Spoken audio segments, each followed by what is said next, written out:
how to split a video in Blender video editing. Welcome to How to Browser YouTube channel. In this video, I'll show you how to split a video. So let's jump right into the video.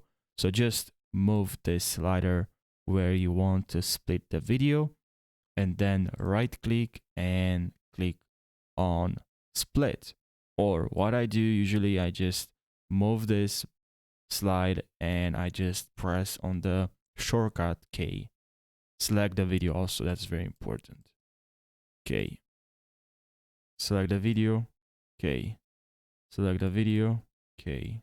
Select the video, K.